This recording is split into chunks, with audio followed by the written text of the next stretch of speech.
Fala galera, sou eu de novo, o Índio, do canal Gurgel Sasquatch Overlander. Eu vim hoje aqui para falar com vocês sobre um tema sensacional aí, e que também eu acho que é dúvida para muitas pessoas aí, que é o que é Overlander, né? Antes de mais nada, eu gostaria de deixar bem claro que eu não pretendo esgotar o tema e muito menos apresentar verdades absolutas, né? O que eu quero é fazer uma reflexão junto com vocês, levando-se em consideração a fala de pessoas do movimento Overlander internacional, tá? Bom, gente, achei um espacinho aqui na minha garagem para fazer um vídeo diferente. Estou aqui junto com o Gurgel Former, que é o meu outro X12, também configurado esse para off-road, mas esse é o meu carro do dia a dia, né? Eu estou aqui a cara da quarentena, barba por fazer, as laterais do moicano sem raspar. Mas assim, eu também nunca pretendi, nem pretendo fazer um vídeo extremamente rebuscado sobre, né, como eu vejo em outros canais aí, que eu admiro, óbvio, mas eu não tenho essa destreza para fazer vídeos assim extremamente cheio de frufrus, enfim, cheio de coisas desse tipo. Meus vídeos são mais crus e são mais objetivos, né? Sobre a questão da palavra Overlander, antes da gente falar o que é o conceito, por que eu resolvi fazer esse vídeo, né? Eu resolvi fazer esse vídeo a partir do momento que eu percebi que por ser um conceito novo aqui no Brasil, o movimento Overlander brasileiro confunde e também não sabe dizer com certeza o que é o Overlander. Então a gente vê aqui no Brasil o Overlander se misturando com outros segmentos, né? A palavra Overlander é uma palavra de origem australiana. O termo surge na Austrália, o termo Overlander, porém, como afirma a Kate Bradley no site www.overlanderdiscovery.com, depois eu vou deixar todos os sites aí que eu pesquisei aí na descrição do vídeo para vocês poderem acessar. Ela diz o seguinte, que o conceito moderno ele surgiu na Austrália. Aliás, o termo moderno surgiu na Austrália, mas o conceito ele existe desde os primórdios da humanidade, aí referindo-se, por exemplo, aos homens da pré-história, que cobriam centenas e milhares de quilômetros a pé, muitas vezes carregando seus equipamentos de sobrevivência, ou em lombos muito tempo depois, em lombos de cavalos, camelos e burros, etc. Né? E depois a carroça, que eu acho que é um dos primeiros veículos Overlander do mundo, né? Se nós pensarmos, por exemplo, na carroça cigana, que era uma carroça que tinha uma configuração muito parecida com os veículos Overlander de hoje, até algumas possuíam até cozinha, então a gente pode pensar na carroça como o primeiro o veículo Overlander que existiu, né? Ela diz assim, o termo atual surgiu na Austrália e ele está ligado à movimentação de gado na Austrália, né? Nós bem sabemos que a Austrália é um lugar é um dos lugares mais inóspitos do planeta. 1 em cada 3 animais peçonhentos vivem na Austrália e então assim, um lugar muito difícil de se viver e a maioria das cidades ficam na costa. O centro da Austrália, né, o Outback, o deserto, enfim, aquela região toda. Então trafegar por ali, levar esses rebanhos é uma coisa extremamente desafiadora, né? E eu até anotei aqui a afirmação dela, que eu acho extremamente interessante, né? Então ela diz o seguinte: os pioneiros do overlanding cortam trilhas pelo interior, abrindo novos territórios e rotas de ações para levar ovelhas, gado e outros animais para o mercado. Atualmente, essas rotas originais ainda são utilizadas pelos overlanders.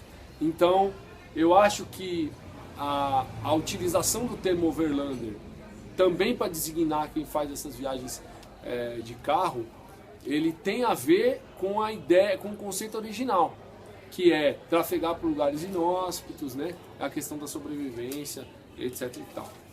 E aí, eu comecei a pensar, né? O que é fazer overland, né?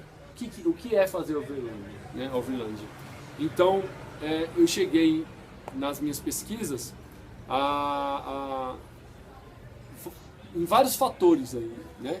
Em vários elementos que uma viagem deve ter para ser considerada uma viagem overland, né? Então, por exemplo, tem um cara aqui sensacional, que é o Scott Brad, que é editor da revista overlandingjournal.com, que eu também vou deixar depois na descrição. Ele diz o seguinte, ó, até anotei aqui, ó, para vocês verem. Isso vai dar para vocês verem aí, né? Mas ele diz o seguinte, ó, vamos lá. Ele fala o seguinte: uma viagem overlander, ela deve conter no mínimo de 2 ou mais itens descritos nessa lista. Então, ele fala de locais remotos, culturas diferentes, regiões subexploradas ou subdocumentadas, confiança para rodar em territórios desconhecidos por tempo indeterminado. Então, depois de fazer toda essa pesquisa, eu cheguei à conclusão de que o overlanding ele é baseado em relação à questão dos carros, né, quando você vai montar um carro overlander, em 2 pilares, que é o deslocamento, off-road ou não, e a sobrevivência, né? Então, quando você vai pensar num carro overland, você tem que pensar nesses 2 quesitos, né? Então, por isso que a maior parte dos veículos overlanding, eles são construídos dentro de uma plataforma 4x4, o que não é uma regra, né? Existem veículos que não são construídos em uma plataforma overland. Aí vai da coragem de quem construiu o carro e a confiança que essa pessoa tem no carro para acessar lugares remotos com um veículo que não tem aptidão 4x4. Não é impossível, né? Como no caso, por exemplo, do Sasquatch, meu carro, que é um veículo 4x2, mas é um veículo 4x2 todo terreno, tem pneus 33, suspensão alta, guincho, uma série de questões aí que auxiliam a prática fora de estrada, né? Mas não é impossível, mas com veículo 4x4 existe uma segurança maior. Mas aí é questão de gosto, questão de estilo, que cada um tem uma forma diferente de viajar o overland. Isso que eu acho interessante. A questão do veículo é uma coisa muito ampla. Algumas pessoas viajam de moto, de bicicleta, desculpe gente, até a pé. Algumas pessoas com veículos 4x4, outras 4x2, pode ser um caminhão, por exemplo, enfim, né? Isso vai depender. Então eu acho muito interessante que o movimento overland, ele abarca dentro dele submovimentos, né? Então tem a galera da moto, tem a galera dos carros, tem a galera dos caminhões e assim vai, né? Então o que é uma viagem, o que é uma viagem overland, né? Então eu listei algumas coisas aqui que eu consegui nas pesquisas. Essas informações vieram do Overlanding Journal, que é uma revista, uma das revistas norte-americanas mais assim conhecidas sobre o assunto, né? Então acho que traz uma informação assim que seja mais fidedigna sobre o assunto, né? Então eles falam o seguinte, que diferente, por exemplo, de uma expedição onde você já tem todas as etapas marcadas, né? O overlanding faz o seu objetivo a jornada, tá? Então, diferente, por exemplo, também do off-road, que o objetivo é superar obstáculos, o overlanding vê os obstáculos que são, né, encontrados pelo caminho, em estradas que muitas vezes vão ser verdadeiras trilhas, como apenas parte do objetivo, e não o objetivo. Né? O off-roader, o jipeiro, ele vai para a trilha procurando os obstáculos. A ideia é superar os obstáculos. Né? E a ideia é sempre acessar lugares inóspitos, né? Lugares subnotificados e, pelo menos é a ideia do que os overlanders internacionais, norte-americanos, canadenses, australianos, né? O pessoal que roda na África e também os europeus, de que a hospedagem primordial do overlander é o acampamento. Então, por exemplo, uma viagem de final de semana para uma praia ou para uma área rural, mas que tenha estradas bem marcadas, né? Bem conhecidas, etc e tal, ou que tenha um hotel, um camping, ou se fique hospedado em uma pousada, não é overland. E aí é que entra a questão que eu acho que é a dúvida e que causa muita confusão aqui no Brasil, né? Então as pessoas aqui no Brasil confundem overlander com caravanismo. Então viajar, por exemplo, pelo Brasil, ficando em campings ou acampando em beira de praia, pode até ser que seja overland, se for uma praia de difícil acesso, uma praia deserta ou semi-deserta ou alguma coisa do tipo, né? Mas a ideia do overlanding é explorar, é conhecer o mundo, explorar, conhecer novos lugares, lugares que não são conhecidos pelas pessoas, ou seja, quebrar a rotina do seu dia a dia, aquilo que você já está acostumado. E num camping você está acostumado, e num hotel você está acostumado, né? Então é te tirar da sua zona de conforto. Isso é realmente overland, né? Então uma expedição onde as pessoas marcam lugares que já são conhecidos e ela só vai rodar por esses, não é uma expedição, não é uma expedição overland, né? Uma expedição overland, segundo os padrões internacionais, segundo a ideia do pessoal que pratica overland internacionalmente, é você se deslocar por lugares desconhecidos, entendem? Então, lugares fora do mapa. Então, existe um pressuposto até de que para o overland você não deve conhecer o caminho, você não tem rota. Você simplesmente vai e vai descobrindo e vai aprendendo, vai descobrindo novos lugares. Então, talvez a ideia de criar uma rota já pré-estabelecida por uma determinada região com todos os pontos também não seja overlanding. Por quê? Overlanding, né?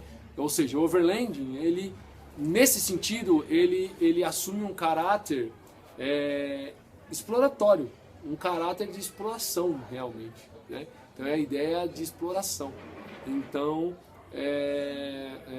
uma viagem bem marcada dessa, uma viagem para o litoral, ou como eu disse, ou para uma área rural, não pode e não deve ser considerada uma viagem overland, ok? Então, tá aí, galera. Depois eu deixo na descrição aí. Eu não quero mais me estender no assunto, mas eu deixo algumas coisas aí para vocês pensarem, né? Então, as questões principais, eu acho que são essas questões que eu coloquei até aqui no quadro aqui do Scott Brad, né? Que norteiam. E eu acho que quando a gente vai pensar num veículo overland, que foi o caso do meu, por exemplo, eu pensei utilizando os padrões internacionais. Então a ideia do meu carro é fornecer suporte para eu acampar em lugares onde não tem estrutura nenhuma. Então, por exemplo, no meu carro não tem tomada de energia externa, porque eu não tenho interesse, por exemplo, em parar em algum camping, por exemplo, e utilizar energia lá, dizendo que eu posso gerar minha própria energia. Aí vai ter gente que vai falar, então quer dizer que numa viagem overland você não pode parar num hotel? Claro que pode, desde que esse não seja o objetivo principal. seja apenas um objetivo no meio do caminho da viagem, né, para acessar um lugar diferente. Então eu vou falar o que eu vou fazer. Futuramente eu vou procurar lugares que estão fora da rota de turismo, lugares novos. No caso, por exemplo, eu, né, que tenho acesso a aldeias indígenas do Brasil todo aí, eu vou aproveitar para conhecer essas aldeias aí e conhecer lugares que a grande maioria das pessoas não conhece. Então a minha ideia com o meu carro vai ser explorar, ok? Então uma viagem de carro para um camping é só um acampamento com carro e não overland, né? Então toda essa questão é o ponto principal, né? Lugares inóspitos. Eu acho que isso é a questão principal do overland, é acessar lugares inóspitos, né? Então, por exemplo, dormir no posto de gasolina é caravanismo e não overland, né? A não ser que isso seja faça parte do caminho para se chegar em algum lugar inóspito, né? Então, todas essas questões que geram dúvidas aqui no Brasil e que fazem as pessoas terem preconceito, por exemplo, com uma pessoa que monta o seu veículo overland e é extremamente equipado, né? Como eu já discuti até inclusive no vídeo de apresentação do Sasquatch, falando que a questão do peso com um veículo overland não é o essencial. Você não tem que ter essa preocupação, você tem que ter preocupação de deslocamento e sobrevivência. Você não vai sacrificar a sobrevivência, a sua sobrevivência por conta de pensar em peso, por exemplo, né? Mas aí é questão de gosto. Existem pessoas que montam um carro mais simples e existem pessoas que montam carros mais sofisticados. O que eu estou querendo dizer é que tanto uma quanto a outra tem seu espaço dentro do mundo overland. Então eu acho zoado, eu acho extremamente equivocado a pessoa ficar querendo dizer como deve ser um veículo overland. O veículo overland deve ser assim ou deve ser assado, né? A pessoa deve sempre levar isso em consideração o que eu falei. Você vai acessar lugares inóspitos, então você vai precisar sobreviver e se deslocar para esses lugares. Então a pessoa deve pensar muito bem que tipo de equipamento ela deve ter ali para poder sobreviver, né? Eu prefiro ter equipamentos que vão me salvar. Então meu carro ele é totalmente equipado. Mas se a pessoa prefere ir com menos do que isso, não tem problema também, desde que ela arque com as consequências dessa escolha dele. Ok? Galera, muito obrigado aí, deixe seu like, se inscreva no nosso canal, comenta qualquer coisa aí pro YouTube mandar pra frente o nosso vídeo aí, compartilhe com a galera aí se você gostou, beleza? Um forte abraço, tchau, tchau.